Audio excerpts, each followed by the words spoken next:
Mesdames, Messieurs, bonsoir. Merci de nous rejoindre et bienvenue dans votre journal à la une de ce 19h. Dans le cadre de la visite officielle qu'il effectue en qualité d'envoyé spécial du président de la République Abdelmadjid Tebboune, le chef de la diplomatie Ahmed Attaf a été reçu aujourd'hui par le président de la République du Burundi, Evariste Ndayishimiye. Les détails dans un instant. Et l'actualité est marquée aussi par cette activité au niveau de l'école de la santé militaire en première région militaire, où le général d'armée Saïd Chengriha, ministre délégué auprès du ministre de la Défense nationale, chef d'état-major de l'armée nationale populaire, qui a présidé aujourd'hui les travaux de la réunion annuelle des cadres de la santé militaire. Et puis dans le cadre des célébrations du 64e anniversaire des événements du 11 décembre 1960, plusieurs cérémonies ont été organisées marquant l'inauguration de nouvelles infrastructures et la rebaptisation de sites relevant du ministère de la Défense nationale. Plus de précisions dans ce 19h.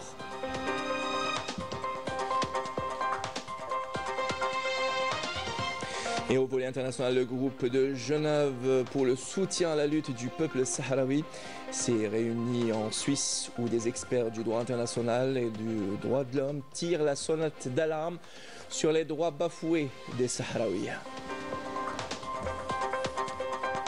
Et au Maroc, alors que les caisses de l'État s'épuisent et que les citoyens peinent à faire face à une vie de plus en plus chère, le Merzen s'endette pour financer des projets de prestige au détriment des besoins fondamentaux de sa population.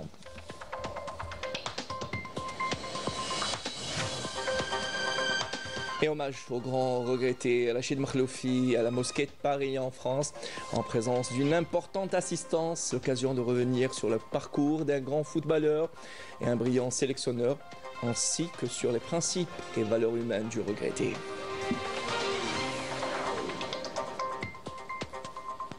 Voilà pour l'essentiel de l'actualité en titre. Merci pour votre attention. Tout d'abord, le ministre d'État, ministre des Affaires étrangères de la communauté nationale à l'étranger et des Affaires africaines, Ahmed Attaf, a été reçu aujourd'hui à Bujumbura par le président de la République du Burundi, Evariste Ndayishimiye, dans le cadre de la visite officielle qu'il effectue en qualité d'envoyé spécial du président de la République Abdelmadjid Tebboune. À cette occasion, le ministre d'État a remis au président Evariste Ndayishimiye un message écrit du président de la République Abdelmadjid Tebboune et lui a transmis ses salutations fraternelles, ainsi que sa volonté de continuer à travailler avec lui pour le renforcement des relations de fraternité, de coopération et de solidarité entre les deux pays. La rencontre a permis d'examiner les moyens de concrétiser la volonté commune des dirigeants des deux pays de promouvoir les relations entre l'Algérie et le Burundi à travers la prise de mesures concrètes à même d'insuffler une nouvelle dynamique à la coopération bilatérale et de renforcer la coordination conjointe au sein de l'organisation continentale pour relever les différents défis auxquels les pays africains font face. Et je vous invite à présent à écouter la déclaration du chef de la diplomatie algérienne, Ahmed Attaf. J'ai eu à m'acquitter de l'agréable devoir de lui remettre une lettre écrite de son frère, le président Abdelmadjid Tebboune. Et dans cette lettre, l'objectif reste pour l'Algérie, comme pour le Burundi, à la lumière de ce que m'en a dit son Excellence le président de la République burundaise, le développement de nos relations bilatérales est la meilleure manière de servir le continent africain dans la conjoncture internationale particulièrement troublée par laquelle nos pays passent et par laquelle le système des relations internationales passe actuellement. Pour ce qui concerne nos relations bilatérales, je peux vous dire qu'il y a une détermination partagée, une volonté politique partagée de donner un nouveau dynamisme, une substance plus grande à ces relations bilatérales, et nous sommes convenus de certaines mesures et de certaines échéances pour ce faire. Ahmed Attaf, ministre d'État, ministre des Affaires étrangères de la Communauté nationale à l'étranger et des Affaires africaines, a eu également aujourd'hui à Bujumbura des entretiens en tête-à-tête avec le ministre des Affaires étrangères et de la coopération au développement de la République du Burundi, Albert Shinjiro, suivi d'une séance de travail élargie aux membres des délégations et de pays, et ce dans le cadre de la visite officielle qu'il effectue dans ce pays en qualité d'envoyé spécial du président de la République, Abdelmadjid Tebboune. Et les entretiens entre les deux parties ont permis de passer en revue l'état et les perspectives des relations entre les deux pays et de convenir de certaines mesures visant à donner un nouveau dynamisme à la coopération bilatérale à travers l'enrichissement et l'actualisation du cadre juridique, l'activation des mécanismes de coopération institutionnelle et la définition des domaines prioritaires à la lumière des potentialités et des aspirations des deux pays en matière de développement. Les deux ministres ont également procédé à un échange de vœux et d'analyses sur nombre de dossiers et de questions à l'agenda continental.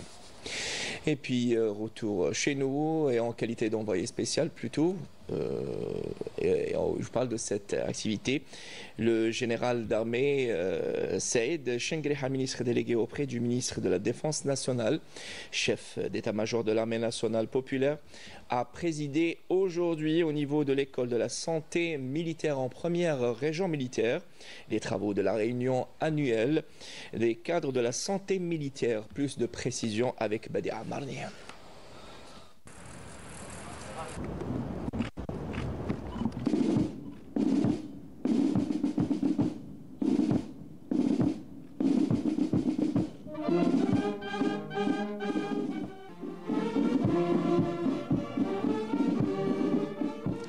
Après la cérémonie d'accueil donnée par le commandant de la première région militaire et le directeur central des services de santé militaire, le général d'armée a suivi un exposé présenté par le directeur central des services de santé militaire portant sur l'avancement du plan de développement de la direction dans lequel il a dressé le bilan des activités inscrites au titre du plan de charge de l'exercice 2023-2024, de même qu'il a présenté un exposé sur les futurs projets au niveau des structures de santé de l'armée nationale populaire.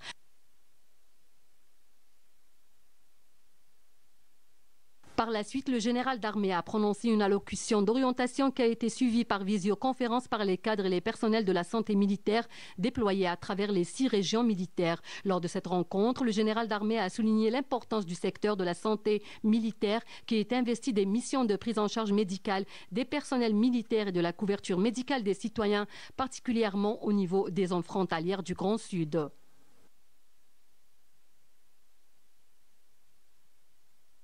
يجدر بي في المستهل التعبير عن سعادتي بالإشراف على الاجتماع السنوي لإطارات الصحة العسكرية.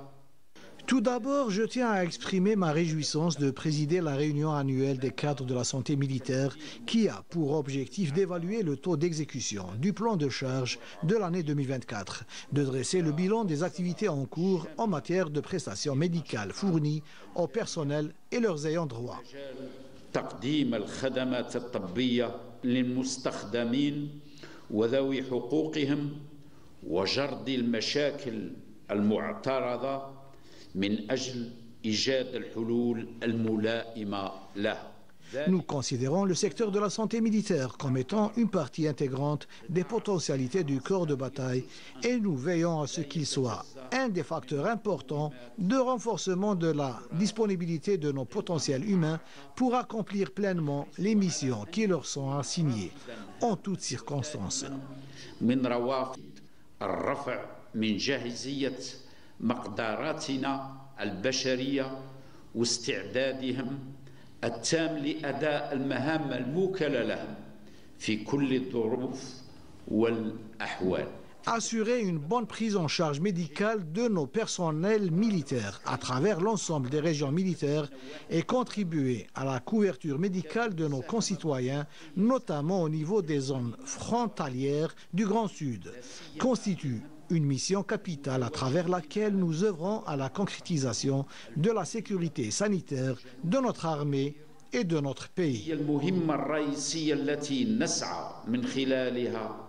إلى تجسيد الأمن الصحي لجيشنا ووطننا.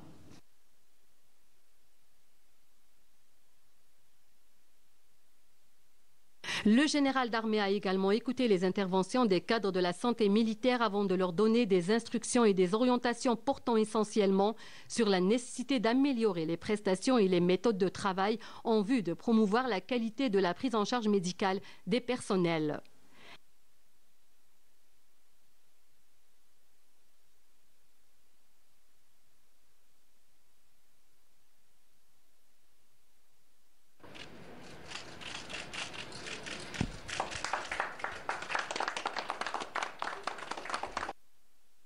À l'issue, le général d'armée a visité l'hôpital central de l'armée où il a inauguré le pôle logistique de l'hôpital avant de procéder à l'inspection de ses différentes composantes et de suivre un exposé exhaustif sur cette importante infrastructure, ses commodités et ses missions de soutien devant répondre aux exigences nécessaires pour permettre aux cadres et personnels de l'hôpital de fournir des prestations médicales de qualité. À cette occasion, le général d'armée a insisté sur la nécessité de fédérer les efforts pour préserver et assurer le maintien en condition de cet important acquis de manière à lui permettre d'accomplir ses missions et de contribuer à l'amélioration des prestations de l'hôpital central de l'armée.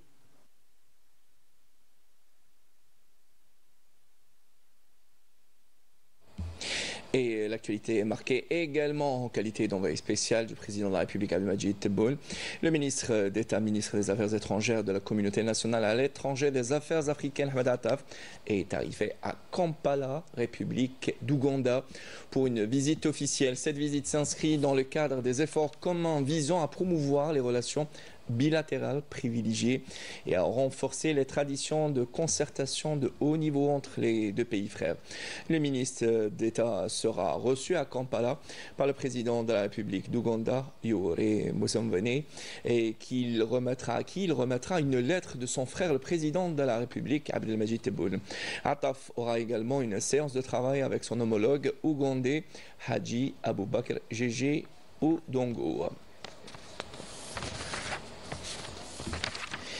Et puis toujours dans l'actualité, dans le cadre des célébrations du 64e anniversaire des événements du 11 décembre 1960, plusieurs cérémonies ont été organisées marquant l'inauguration de nouvelles infrastructures et la rebaptisation de sites relevant du ministère de la Défense nationale au nom de Moudjahidines et de martyrs de la glorieuse guerre de libération nationale.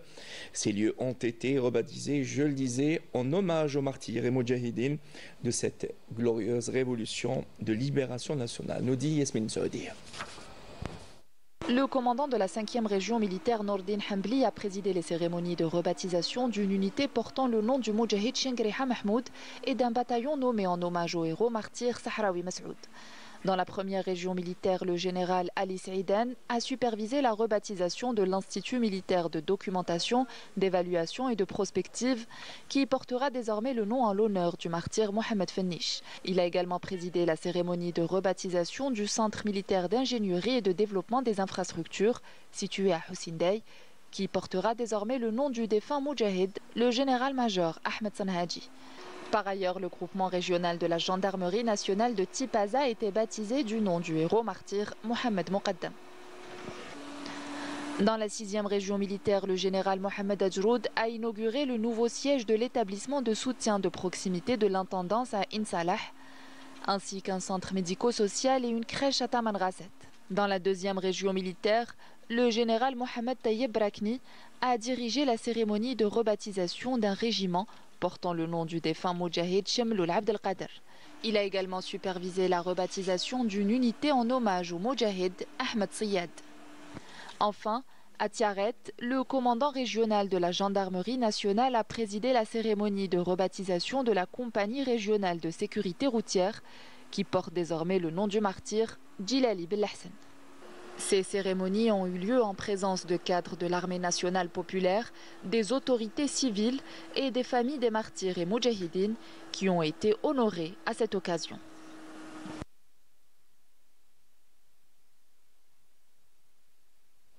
Et dans le reste de l'actualité, l'Algérie renforce ses liens avec la communauté nationale établie à l'étranger grâce à un nouveau secrétariat d'État chargé de la communauté nationale à l'étranger. Objectif, simplifier les démarches administratives via la numérisation et encourager les opérateurs économiques désireux d'investir dans leur pays et ce dans les secteurs clés. Une initiative inclusive pour fédérer les Algériens autour d'un projet national ambitieux, nous dit Enis Saïd Belkacem. L'Algérie franchit une étape clé en renforçant ses liens avec ses ressortissants établis à l'étranger grâce à la création d'un secrétariat d'État dédié. Cette initiative souligne l'importance stratégique des millions d'Algériens vivant hors des frontières. Ce rendez-vous s'inscrit dans le cadre de mes premières réunions après ma nomination en tant que secrétaire d'État auprès du ministère des Affaires étrangères chargé de la communauté nationale à l'étranger. Cette rencontre s'est déroulée dans une atmosphère interactive et positive, a permis d'examiner les conditions de vie de notre communauté à l'étranger et d'écouter des propositions visant à répondre à leurs préoccupations et à leurs aspirations. Cela s'inscrit dans le cadre de l'attention particulière que le président de la République accorde à cette catégorie en renforçant son rôle et ses capacités en tant que partie intégrante de la nation. Parmi les priorités, simplifier les démarches administratives grâce à la dématérialisation des services consulaires, l'accès aux documents essentiels comme les passeports ou les actes d'état civil est grandement facilité. Ça va être un facilitateur. On a rencontré pas mal de difficultés justement et de freins. C'était un frein jusqu'à aujourd'hui car on se pose des questions de quelle manière on va être accompagné. Il va y avoir des démarches qui sont un peu longues sur le plan administratif, en l'occurrence avec les passeports, avec ce genre de documents-là. Donc du coup, on réfléchit à deux fois, etc. Ce type de solution que vous proposez avec ce secrétariat, pour nous, c'est énorme. Ça va nous permettre de gagner du temps, d'être plus serein, d'être plutôt en sécurité dans notre tête et de se dire, mais finalement, si on est accompagné, go en Algérie, c'est juste formidable. Autre objectif majeur, stimuler l'investissement considéré comme un levier crucial du développement économique. Les Algériens de l'étranger bénéficient désormais de mesures incitatives pour investir dans des secteurs stratégiques tels que les énergies renouvelables, l'agriculture ou les technologies. J'ai été invité notamment donc au CIC, c'était juste formidable et ça m'a ouvert complètement l'esprit et ça m'a donné envie de pouvoir en fait très rapidement développer des projets. J'ai pas mal d'idées, j'ai une expertise dans mon cœur d'activité et j'ai envie de faire profiter donc la communauté algérienne pour pousser cette nouvelle dynamique auprès des jeunes, c'est la nouvelle génération, comment donc travailler avec ces outils-là. Et si on me facilite la possibilité d'avoir un local, du matériel, une infrastructure et un accompagnement, je pourrais moi-même accompagner cette future élite de manière sereine. Ce secrétariat d'État incarne une vision inclusive visant à fédérer tous les Algériens autour d'un projet national ambitieux, plaçant les communautés expatriées au centre de l'avenir du pays.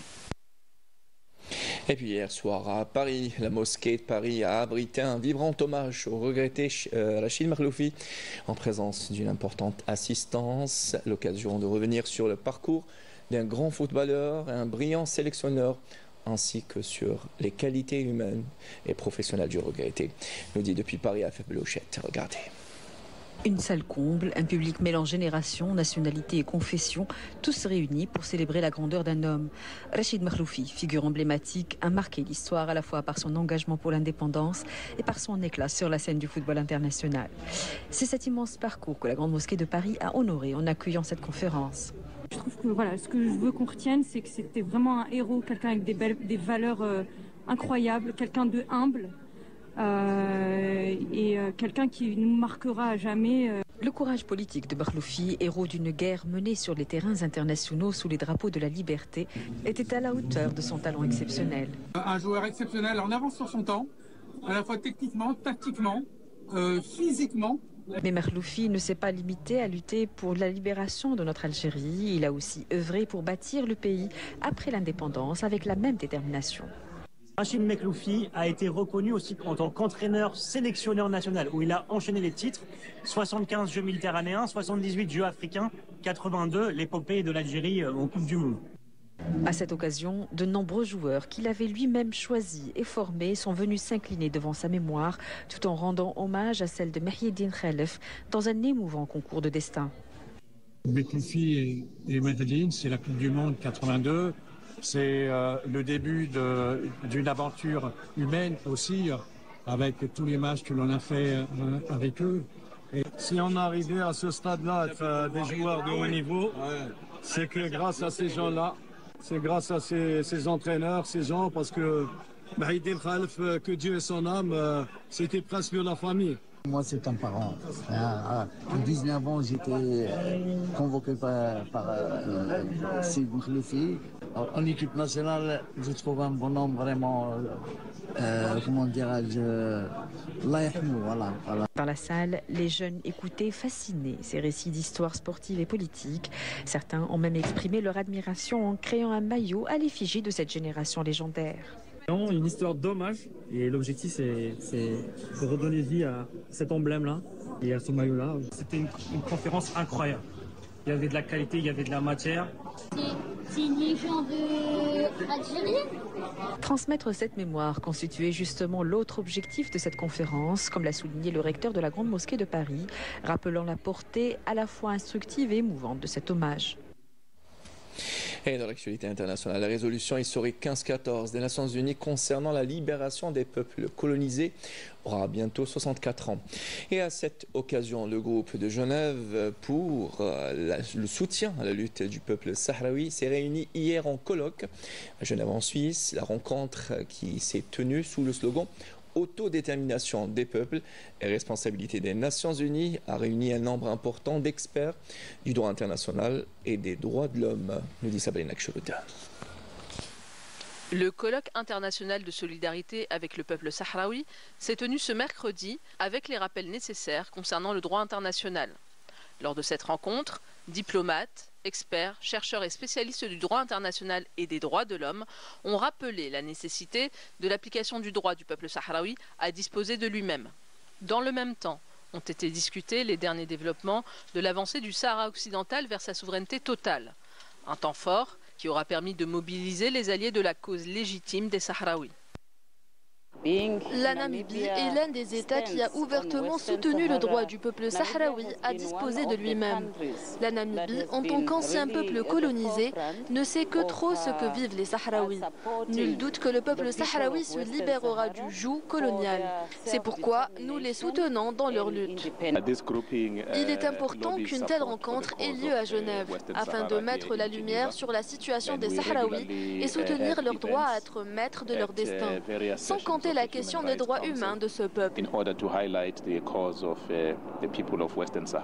Ce colloque intervient dans le cadre du 64e anniversaire dans 2 jours de l'adoption de la résolution 1514 par l'Assemblée générale des Nations Unies en décembre 60, portant déclaration sur l'octroi de l'indépendance aux pays et peuples coloniaux, à un moment où en Afrique du Nord, la stabilité et la sécurité sont en jeu. La cause sahraoui pour la décolonisation, moi j'ai l'habitude de dire en France, il y a une association des pays colonisateurs qui est en train de se construire. Les alliés, Israël, la France, le Maroc, la France, le Maroc, Israël. Tous ceux qui ont un intérêt à la colonisation, à défendre l'idée de la colonisation et à ne pas accepter le droit international, sont des alliés. Et ils s'auto-défendent. La France ayant le droit de veto, peut l'utiliser par rapport au Sahara occidental, les États-Unis par rapport à Israël le mettent en avant tout le temps. Quand nous parlons de droits humains, nous ne pouvons pas parler du Sahara occidental sans mentionner l'absolue atrocité du génocide en cours en Palestine. Cela a lieu sous nos yeux. Nous nous devons, en tant qu'êtres humains, de nous battre pour nous-mêmes, pour l'humanité et pour les droits fondamentaux qui reviennent à tout être humain, peu importe qu'il soit palestinien ou sahraoui. Il y a derrière tout ça une société internationale qui a créé le droit international, qui a mis en place des conventions qu'ils ont tous signées et qui sont priés de respecter ce qu'ils ne font plus. Donc je pense que cet opportunisme politique aujourd'hui doit être combattu par l'ensemble des citoyens parce que c'est un grand risque, pas seulement pour nos amis sahraouis, pas seulement pour nos amis palestiniens, c'est un grand risque pour la sécurité et la coopération internationale mondiale. À chaque rencontre diplomatique, la lumière se fait un peu plus aux yeux du monde sur la réalité difficile du peuple sahraoui. La question sahraoui, question de décolonisation par excellence, attend toujours l'organisation de son référendum d'autodétermination par les instances de l'ONU. Et pendant ce temps-là, au Maroc, alors que les caisses de l'État s'épuisent et que les citoyens peinent à faire face à une vie de plus en plus chère, le Makhzen s'engage dans une course effrénée à la dette pour financer des projets de prestige, au risque de sacrifier les besoins fondamentaux de sa population. Yasmine Saoudi. Le Makhzen vit visiblement au-dessus de ses moyens puisqu'il compte organiser un événement sportif d'envergure au détriment de sa population qui peine à faire face à l'extrême cherté de la vie. Par conséquent, il multiplie les emprunts, faisant crouler le pays sous le poids de la dette. Rien que durant les 20 derniers jours, le Trésor public a emprunté la bagatelle de 2290 milliards de centimes. Une grande partie de ces fonds, environ 6,8 milliards de centimes, est dédiée aux infrastructures de base destinées pour accueillir la Coupe du Monde. Un événement très coûteux sur lequel le Maroc mise pour redorer son blason à l'international, au préjudice des citoyens marocains qui devront faire les frais de cette facture salée, puisque les sinistrés d'El Haouz devront attendre pour voir leur logement reconstruit. D'autres prêts viennent s'ajouter au tableau de crédit du Makhzen, 155 milliards de centimes auprès de l'Agence française de développement pour financer la protection sociale et 70 milliards de centimes auprès de la Banque mondiale. Ces fonds, bien que nécessaires, contribuent à gonfler une dette qui pèse de plus en plus lourd sur l'avenir du pays. Pour combler ces dettes, le Makhzen s'appuie sur les revenus fiscaux, prélevés directement dans les poches des Marocains. Et pendant que les taxes augmentent, les subventions sur les produits de première nécessité disparaissent peu à peu, détériorant considérablement le niveau de vie des Marocains. Et puis retour chez nous pour vous parler de l'ANEM, l'Agence nationale de l'emploi, qui contribue pleinement dans la stratégie mise par l'État pour booster le marché de l'emploi. Les demandeurs d'emploi, qu'ils soient diplômés des universités ou issus de la formation professionnelle, font recours à cet organisme trait d'union pour trouver du travail. Idem pour les entreprises qui publient leur offre d'emploi via la plateforme numérique de l'ANEM, nous dit dans ce reportage Amir Abdahi, récit Badi Amarni. À travers sa plateforme numérique, l'Agence nationale de l'emploi ANEM offre des opportunités aux personnes désireuses de trouver un poste de travail et aux entreprises à la recherche d'employés. Cet organisme mis en place par l'État est à l'écoute du marché national de l'emploi et suit de près la demande exprimée par le marché du travail. Dès que j'ai obtenu mon diplôme, je me suis inscrite sur la plateforme numérique de l'ANEM et j'ai actualisé mon profil après avoir décroché le master. On m'a contacté plusieurs fois et cela fait 2 ans que je travaille dans mon domaine.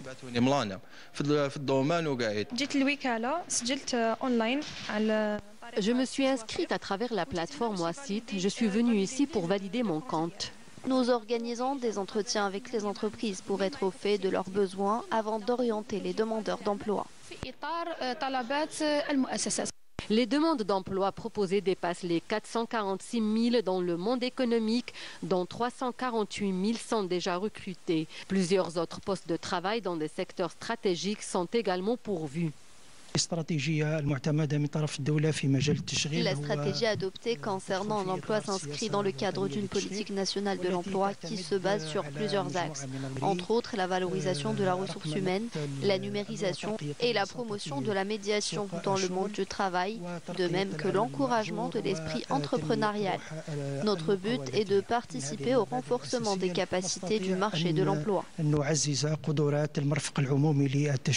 L'encouragement et l'accompagnement de l'État pour la création des entreprises a contribué pleinement au développement du marché de l'emploi et à l'augmentation du nombre des offres de postes de travail. Direction à présent à Tarafou. La fabrication de bijoux est une activité ancrée dans la tradition des artisans de la région. À l'exemple de cette entreprise que vous allez voir, spécialisée dans la confection de bijoux à base de corail rouge. Une entreprise qui se distingue par son engagement et à préserver et à valoriser un savoir-faire ancestral. Chaque pièce est soigneusement réalisée par des artisans qui, grâce à l'amour du métier, donnent naissance à des créations authentiques d'une grande finesse. Rina Lorali.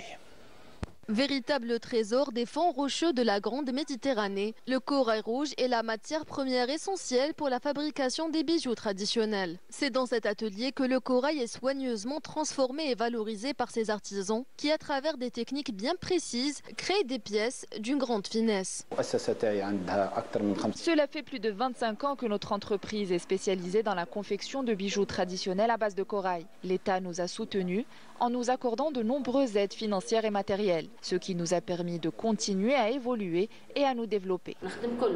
Je m'occupe de toutes les étapes de fabrication du bijou, découpe, perçage, tri et enfilage, ce qui permet de créer plusieurs modèles différents. J'ai très vite appris ce métier car j'aime beaucoup ce domaine. À l'aide de son matériel, Moussa fabrique avec minutie et précision une large gamme de bijoux, donnant vie à des créations uniques. L'artisan doit faire preuve de créativité pour transformer le corail algérien en magnifiques bijoux, uniques et raffinés. Avec le temps, cela nous permettra de les exporter vers l'étranger. Alliant savoir-faire ancestral, créativité avec une touche de modernité, cette entreprise contribue à maintenir en vie un patrimoine culturel précieux pour les générations futures. Et puis cette triste nouvelle, l'entraîneur algérien Youssef Bouzidi n'est plus, décédé aujourd'hui à l'âge de 67 ans. Né le 19 juillet 1957 à Hussein Dey, Bouzidi a entraîné plusieurs clubs en Algérie, dont son club formateur, NED. Il avait débuté la saison actuelle sur le banc du MC Oran avant de le quitter en octobre dernier. Lors du précédent exercice, il avait réussi à mener le MC Oran vers le maintien après une saison difficile. Depuis 1998, il réussit dans sa carrière d'entraîneur un total de 9 accessions dans différents paliers de championnat national. Côté palmarès, il compte une Super Coupe d'Algérie remportée en 2018 avec l'USM Blabès, vainqueur devant le CS Constantine avec un but à 0 au stade de Mustafa Tchaker de Blida. Le président de la Fédération algérienne de football adresse au nom des membres du bureau fédéral ses condoléances les plus attristées à la famille du défunt ainsi qu'à la grande famille du football algérien. Inna lillahi wa inna ilayhi raji'un. Et puis sport, Coupe d'Algérie, le tirage au sort de la Coupe d'Algérie 2024-2025 s'est tenu, ou plutôt se tient en ce moment même, au cercle de l'armée de Bni Messous à Alger. Les 64 clubs engagés en cette finale de la Coupe d'Algérie de football 2024-2025. Certains clubs ont déjà connu leur adversaire, à l'exemple de la JS Saoura qui défiera l'USM Khanchla, deux clubs de la Ligue 1, l'US Ben Aknoun, Mouloudia d'Alger, et enfin le derby sétifien entre l'Entente de Sétif et le Mouloudia d'El Olma.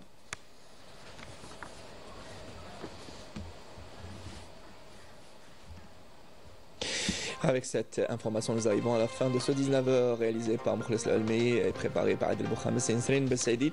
L'information revient à 23h et la rédaction anglophone et Laetitia Setraoui. J'aurai le plaisir de vous retrouver demain pour les éditions de midi 19h. Bonsoir.